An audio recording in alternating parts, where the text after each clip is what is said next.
The twists and turns in this story. Before we get into today's video, I just want to let you guys know that this video is for educational purposes only.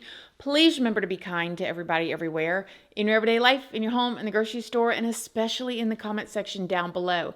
Please do not show hate to anybody, anywhere.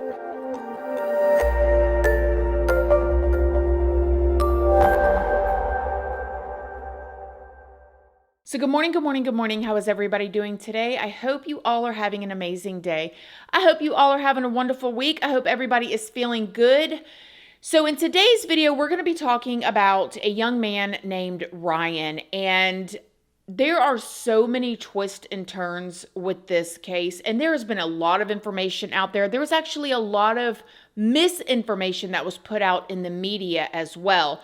So in this video, I am going to try my best to keep it as neutral as possible and with the most confirmed details as possible. However, when you stay to the end of the video, I'll give you some of my opinions and we'll sprinkle in a few little tidbits there. Before we get into it though, I did want to let you guys know, if you don't already know, hi, my name is Christina. I do have a second channel, which is Casually Christina. We just do things way more casually over there. I also have a Patreon. My Patreon's for 18 and up. And over there, we talk about more personal stuff. We go live over there. There's a $2 tier for all the true crime stuff that cannot go onto YouTube due to their terms and policies. That goes over on my Patreon under the $2 tier. Just make sure you read the full about section of what each tier offers before you join. I'm also on Facebook, Instagram, Snapchat, and Like to Know It. And Like to Know It is a platform where you can find links to a lot of things that I love that y'all ask about or that I use. Like this top is linked over there. These earrings, makeup, skincare, workout gear, all kinds of stuff, furniture. I list all of that stuff over on my Like to Know It. And all of those platforms are linked down in the description box if you would like to come and check me out. So before we get into it, I did need to let y'all know everything that I'm going to be discussing in this video, as far as telling y'all the story, I pull from very public news sources that is already out there. I'm not a professional. Please go do your own research and form your own opinions. Other than that, let's just start at the beginning. In 2006, 18-year-old Ryan Waller and 21-year-old Heather Quan were dating, and they were both living in Phoenix, Arizona together. Now, Phoenix, Arizona is the capital of Arizona, and it has a population of about 1.6 million people.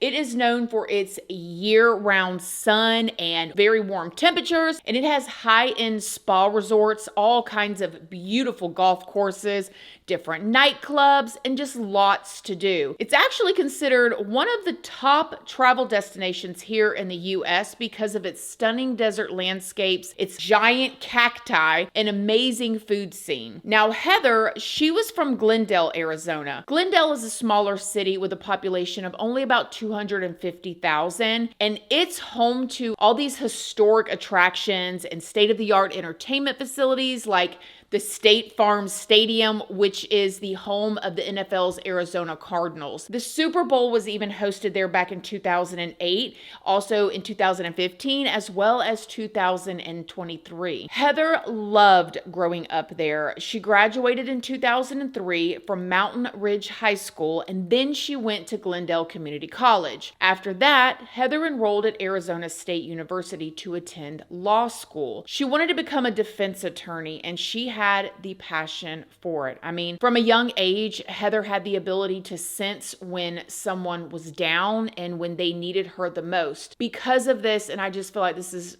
so wonderful. She even volunteered as a big sister with the Valley Big Sister Big Brother program. And if you don't know about that, I mean, it's really awesome. Heather's friends and family say that she was just a wonderful friend. She was a very strong-willed young woman, and she not only lived her life, but she absolutely loved her life. Now, Heather met her boyfriend Ryan through mutual friends. They had been dating for 8 months and had just moved in together. I even heard that they knew each other when they were younger as well. Now, Ryan Waller was born on February 12th of 1988 in Knoxville, Tennessee, but he grew up in Phoenix, Arizona, and was the only son to his parents, Tom and Kathy. Ryan had just graduated from high school, and his parents were so proud of him. They were so proud of him. They loved their son, and they were all very close.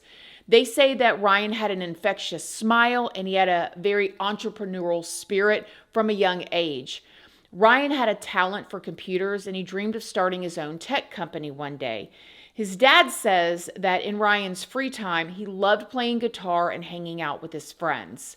So when Christmas came around and Heather and Ryan's family had not heard from either one of them, they got worried.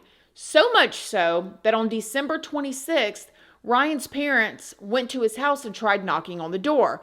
When they knocked on the door, no one answered. And mind you, this is just not like them.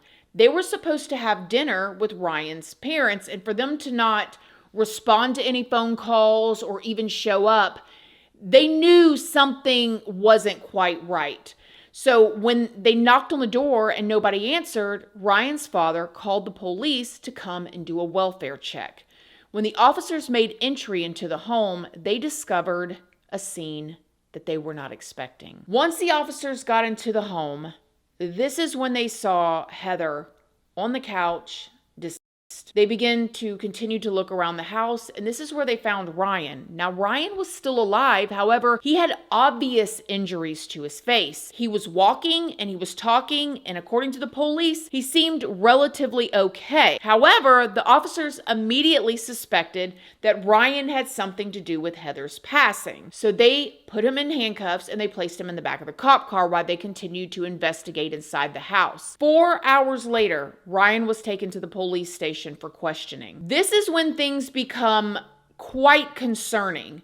When Ryan is first brought in for questioning, it's obvious, well, I mean, at least to me, that something is off with him, and not just physically, but mentally as well. I mean, even the investigators noticed Ryan's obvious injuries to his face, and they said something about it. All right, do I get to go home?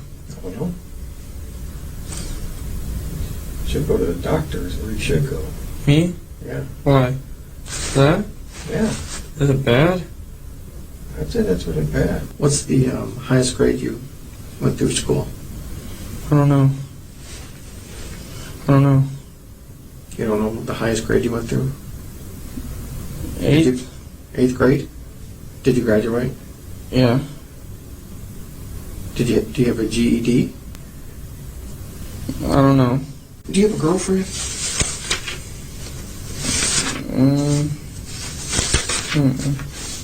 No? You know a girl named Heather?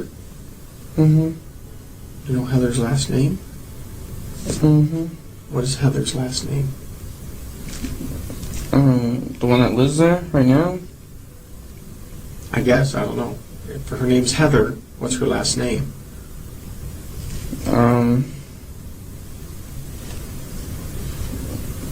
I don't know which name she's trying to use as her last one. She's trying to have a real last as her nickname, so I don't know. How did you meet Heather? I've known her since school. Okay. I don't know. You just known her from school? She used to be a business name. I don't know. She used to do a business name. She used to be in my book named with business name. Oh, okay. She used to be in the class, your business class? Mm-hmm. Now, clearly, Ryan doesn't seem to be making much sense, and as you can see in the video, he has a very obvious black eye, and he just seems physically uncomfortable. They're asking him very simple questions that he should know the answers to. I mean, things about school and about Heather, and his answers are so just off, like something's not quite there. What happened to your face? I don't know. You told the officer just a few minutes ago that someone hit you. Do you remember who hit you? I don't know. I think it was Heather.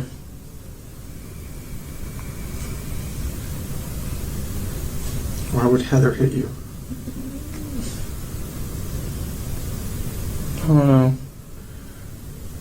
It was an accident. I forgot why. What was an accident? Heather's last name? No. What was an accident? Heather hitting me. What did she hit you with? Her hand in the eye. Did you guys have an argument? Not really, no. Not really? Uh-uh. What happened for her to hit you in the eye like that?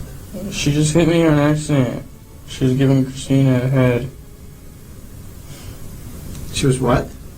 She was helping Christina with her hair or something. I don't know. Who's Christina? She's on the couch. Christina's on the couch? What's Christina's last name? I don't know.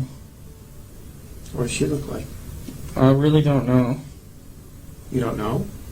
I really don't. What color hair does she have? Brown? Is it long? Just average. How old is Christina? 20 maybe? I don't know. What happened last night? I don't know. You don't know? I really don't. I just want to go to sleep and go to sleep. Oh. Well, you remembered Heather hitting you in the eye, right? I don't remember after that because I just went to lay down and try to go to sleep. All right. I don't know what anybody was doing. I really don't. Who was in the house when you went to sleep? Christina and Heather. Christina and Heather. Mm-hmm. Okay. And Christina was on the couch? Heather was. Heather was on the couch. You told me Christina was on the couch just a minute ago. I don't know, man. I really don't. I really don't. You just don't know? I really don't, man. Or you don't want to tell me? I really don't know, man. I really don't. I just want to go and go to sleep, man. All right, you're not going to go anywhere. You're all beat up, right? So tell me what happened. I don't know. I just want to go to sleep, man. That's it. Remember what happened to your nose? There's a big chunk out of your nose. I don't know. Someone grab you? Were you fighting with somebody? No, I need to go. I need to go back to sleep, man. I'm just tired, man. That's it. Didn't even do anything. I just want to go to sleep. You remember what time this happened? Your eye? Like 1? Or maybe earlier? I don't know. I don't know. Hey, Ryan? Huh? Huh? There's a dead girl in your living room. She's dead? Yes. Heather? I don't know. I want to know what happened in your house last night. The girl on the couch is dead? I don't know if she's on the couch. She's dead. Now, in my opinion, it seems like this investigator is absolutely set on the fact that Ryan must have been the one to hurt Heather, because he clearly gets frustrated when Ryan tries to explain that he genuinely does not know what happened, or he cannot explain what happened. But then Ryan started mentioning that there were other people involved and that him and Heather had actually been robbed that day. Well, these people came over. Richie and his dad. With arrow, bow, and darts. You know what I'm talking about? Yeah. They hit me and her with those. That's it. And Heather wasn't there. And Eric wasn't there. It was just me and Heather. What was there? You and Heather were there. And then what happened? And that's it. Richie and his dad tried to break in through the back. Richie and Dad? His dad? Mm-hmm. Who's Richie? I don't know. Well, you obviously know him. You know his name by Richie. He used to live there. Was he a roommate of yours? He used to be. And they hit you and they hit you? Yeah. Now it's Richie that hit you, not Heather? No, Richie and his dad. Richie and his dad. They hit you. Yes. Why? Because they're trying to get their stuff. I don't know why. And they had some kind of bow and arrows? Mm-hmm. They each had 2 revolvers and they didn't let off any shells. Okay, you just said they had bow and arrows. Now they have revolvers? That's what I meant. They had revolvers. They have revolvers. Yes. Clearly, Ryan is still having a hard time providing a clear or precise timeline of events. His words keep getting mixed up, and he's talking about bows and arrows and blowing darts, and the investigator's probably thinking, okay, wait, what? Who is Richie? He probably thought that Ryan was just like making this whole thing up at this point. But regardless, Ryan is consistent with the fact that he did not hurt Heather and that someone else did. Then Ryan tells the investigator that he too had been shot in the eye. And then they shot us with those. They shot both of you? Yeah, Where did you at? I got shot in the eye.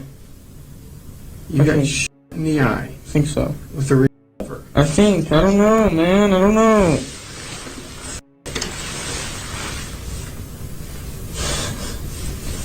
Then what happened? I don't know. You don't know a lot, Ryan. I don't, man. I really don't. Did you shoot Heather? Mm-mm. I heard you have a lot of guns in your house. Mm-mm. No? Mm-mm. Well, you know we're gonna look. Mm-hmm. Ryan, why don't you tell me what really happened there?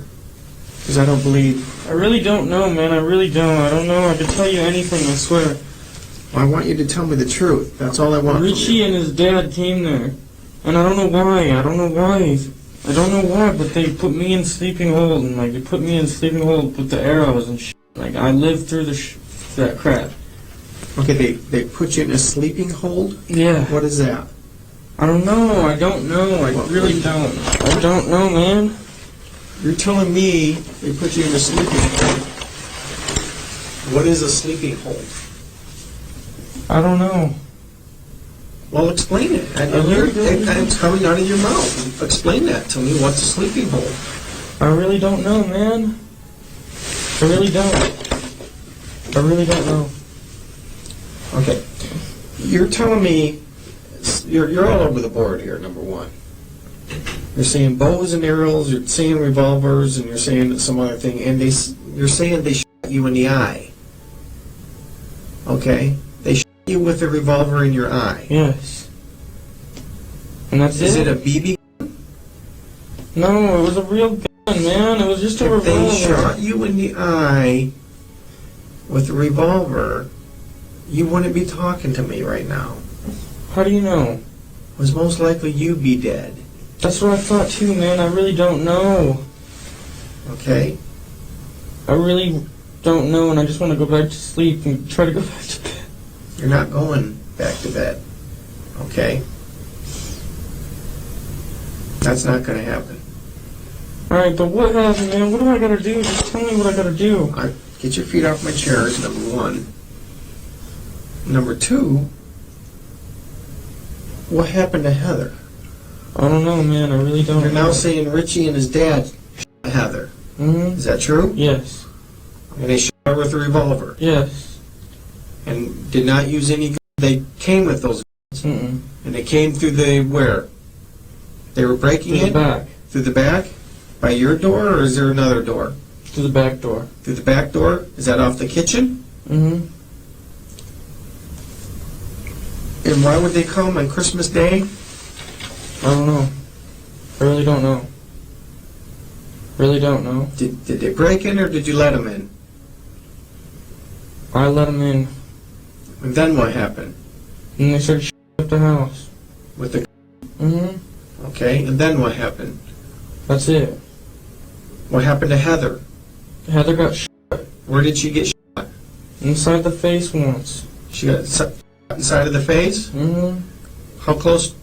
How close were you to her when she got shot in the face? It was after I got shot, so I didn't even hear anything. So you got shot first, Uh-huh. and what happened? Did you fall to the ground? Yeah, I was trying to get up and I couldn't.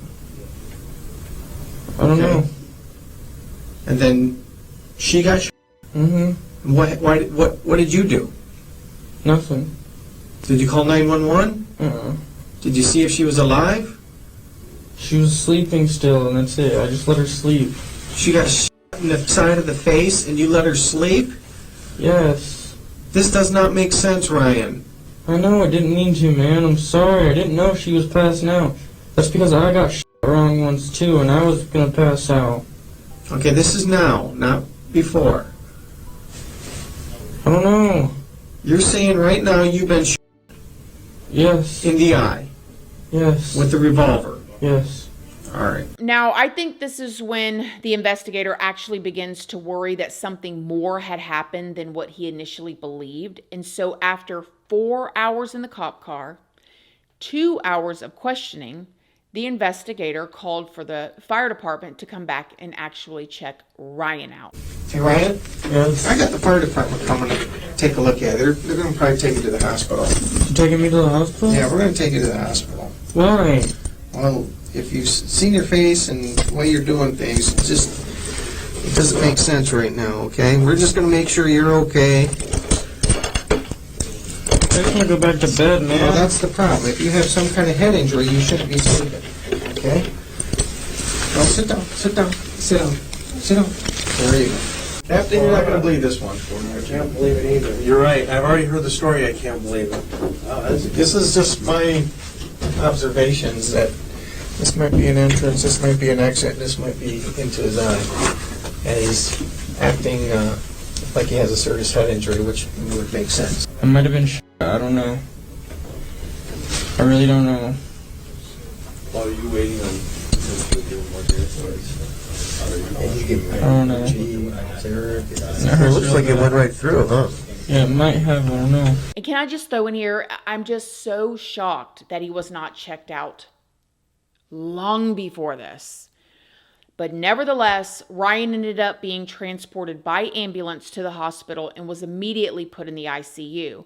The hospital staff confirmed that yes, Ryan had been shot in the face and the bullet had actually entered his left side, causing splinters to lodge in his optic nerve. And Ryan also had a broken jaw. Now, he ended up spending 35 days in the hospital undergoing surgery. He lost his left eye. He battled so many different infections, and he endured multiple seizures from the damage that had been done to his brain. In the meanwhile, investigators tried to figure out who this Richie guy was and who his father was that Ryan was talking about. This is when they found out that Richie Carver was actually an old tenant of the home that Ryan and Heather were living in because they were renting this home. Now, it doesn't seem like they actually knew each other, but Ryan's father believes that Richie may have come by at some point to see if there was any mail for him, or maybe he had left some of his things behind when he moved out. And maybe he introduced himself to Ryan. It's speculated that maybe he got a look inside the house and saw that Ryan and Heather had some expensive possessions. And this guy, Richie, actually had a record of spending 4 years in prison for armed robbery.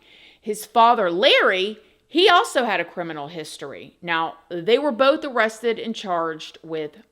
In June of 2008, Richie was found guilty of murder, burglary, aggravated assault, and misconduct involving weapons. He ended up being sentenced to life in prison without the possibility of parole. Now, Larry's case, his father's, on the other hand, ended up being dismissed due to lack of evidence. Initially, his wife said that Larry had actually confessed to her right after the incident. He allegedly said to his wife, "I've just messed up and I ended 2 people and I need to get out of here." Now, she ended up reporting this to the police, but just before Larry's trial started, his wife completely retracted her statement, saying that she lied because she was upset with Larry. And mind you, in my opinion, she should have been charged right then and there, but what do I know, okay? Larry's wife then invoked her right to the marital privilege, and so she could not be compelled to testify against him. At least not at that time. So the prosecution had no choice but to dismiss the charges against Larry. So he got off. Heather's family, however, fought tooth and nail to pass what is now known as Heather's Law, which eliminated spousal privilege in cases where a spouse voluntarily provides information to the police about their partner's involvement in a crime. Because remember, they weren't interrogating her. She went to them and said, "He just confessed this to me." The passing of Heather's Law got Larry's case reopened in 2011, and he was officially charged again. This time, Larry was convicted. He was also sentenced to life in prison without the possibility of parole. And no one really knows why Richie and Larry decided to do what they did. And sadly, the trauma from the incident never ended for Ryan either. due to his injuries from the incident. And as y'all can see, it is so hard to watch those videos of him being interrogated, knowing how injured he was in that moment. Ryan ended up moving back in with his parents so they could take care of him. He continued to have seizures though, and on January 20th of 2016, Ryan had his final seizure. He was at the grocery store when he started to seize, and he fell and hit his head, which caused him to bleed out. He was only 27 years old. Ryan's family later ended up filing a $15 million lawsuit against the Phoenix Police Department and the city of Phoenix for their mishandling of Ryan's case. The family spent 4 years preparing for this lawsuit and trying to get justice, when the case ended up being dismissed just 3 weeks before the trial was supposed to start. And according to an expert witness, Ryan's condition did not get worse from the delay in him receiving medical care, which I ain't no expert, but I don't know who this expert witness is. You got to be kidding me. You have got to be kidding me. Ryan's father did an interview, though, on this YouTube channel, This Is Monsters, explaining the whole story from his point of view. And I am telling y'all, I highly recommend that y'all go and watch this video. I'll put the thumbnail right here so y'all can see it if you're interested. There's a comment that was left on that video that seems to be the most recent, and it seems to be from Ryan's family. It says, "Thank you so much for taking the time to get the truth about Ryan and Heather's story out. Hopefully there will be enough pressure on the city of Phoenix that they will do the right thing and give us a fair chance by getting this put before a judge or jury and let them decide if there was wrongdoing by the Phoenix police. I ask anybody who watches this to please share this story as much as you can so they will have no choice but to give us our day in court. Thank you again, Giles. You are the best. Don Waller." And my opinion is they should have their day in court. I cannot believe that it was dismissed 3 weeks before. 4 years they prepared and they dismissed it. They should have at least let them go in front of a judge, and then a judge would have decided, no, there was no wrongdoing, or yes, there was. Do y'all remember how I said earlier in the video that Ryan had a broken jaw? Well, when y'all watch that video on This Is Monsters, Ryan's father alleges that the police is the one that actually broke his jaw. And I don't know what happened again. I wasn't there. However, I know that when you look at his mugshots, it's obvious that something was wrong. Why did they not have him checked out? You mean to tell me that the fact that they did not even have him checked out and the way that he was talking? I mean, listen, I know the investigator, people make mistakes all the time. Nobody's going to get it 100% right every time. But there is, in my opinion, mishandling of the case when they didn't even get him checked out. They could have at least gotten him checked out. The people were there to do it. The fire department was there. So I hope that they are able to get it before a judge at some point. Absolutely so sad. This poor family. Have y'all heard about this case? Let me know what you think in the comment section down below. Other than that, I love y'all. Thank y'all so much for watching this video, and I will see y'all in the next one. Love you guys. Bye.